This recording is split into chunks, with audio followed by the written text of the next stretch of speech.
Hi, Joe. Hello. I'm here with Dale Garland. He's the race director for the Hardrock 100. Hi, everybody. And yeah, so the first two finishers have just come across. Right. That's pretty exciting. It's pretty exciting. It's always exciting. You know, it's kind of weird that they finish in the dark and things like that. So, but it's quite an accomplishment. You're like know, almost no half matter the what. race is in the dark, right? Yeah, yeah. It's like it's perfect. You know, they're running in the dark. You might as well finish in the dark. And now we're just waiting here at the finish line for Courtney to come in, right? The first Yeah, one. projected here in about an hour and a half. Great, great. Yeah. So from your perspective as a race director, has this been a successful year for the race? Yeah, so far so good. You know, especially this year, a lot of people were worried about the snow. Yeah. And that really kind of proved. I mean, there's a couple places that was still an issue, but the course was a lot better in better shape than we thought it was. You know, actually, I think the thing that more people are going to experience today is the heat and that kind of thing. It's pretty warm for Silverton. And there's no clouds to block, you know, the sun. I think I was in Ouray yesterday, and I think that was an issue with some people coming in. They looked a little overheated.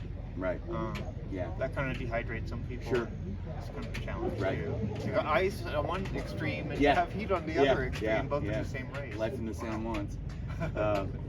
So no, it's gone very smoothly. You know, no real safety issues, no real emergency issues. That's good. Yeah.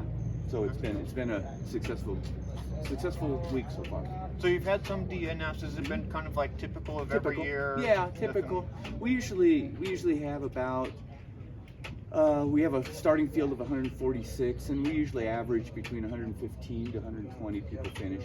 And so, you know, for a variety of reasons, they either you know, for a medical reason, or they might be running too slow, or things like injuries sometimes, or that kind of thing. Yeah. You know, it's just the nature of the sport. So how long have you been race director for this race? 31 years. Wow, that's like forever. Yeah. I know sometimes.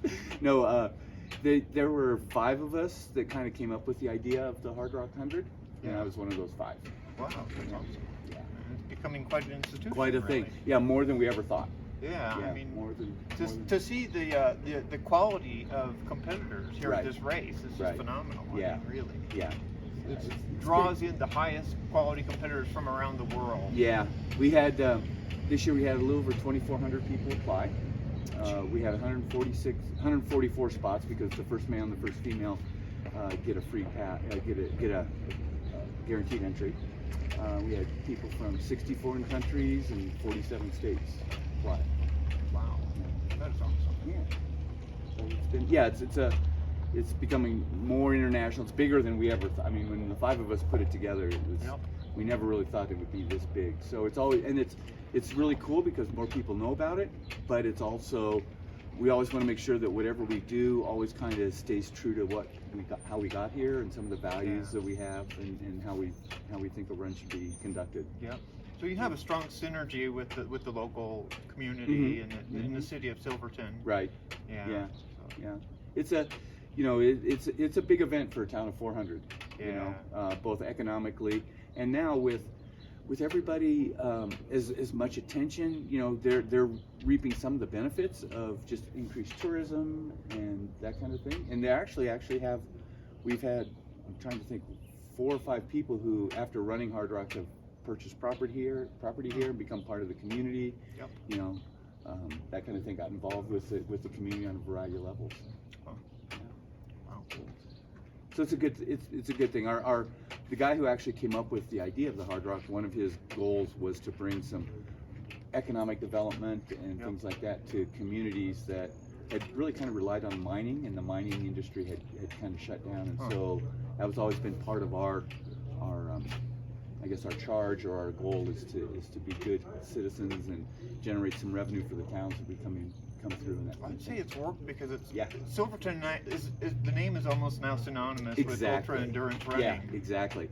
It stands up there with like Chamonix, Right. France. And that's you know, Joe. That's a really good point. You know, it's like you say, well, we're going to Silverton, and everybody knows what that means. Yeah. Everybody knows what that means. Auburn, California. There are only a few cities that really have that kind of stature, really, in the world. Yeah. And that was really kind of. We designed it in a way that it was going to start. We originally, when we designed Hardrock, we were going to start and finish 1 year in Silverton, then we were going to move it to Ouray the next year, then Telluride the next year, you know, and move it around each of the 4 the 4 anchor towns. But when we were just this baby event, the only town that really embraced it fully and really from the start showed their support was Silverton, and so it's that's how we've kind of ended up being here year after year after year. Wow. And now, now we have a good relationship with Uray. We work well with Lake City and Telluride, but Silverton's our home now.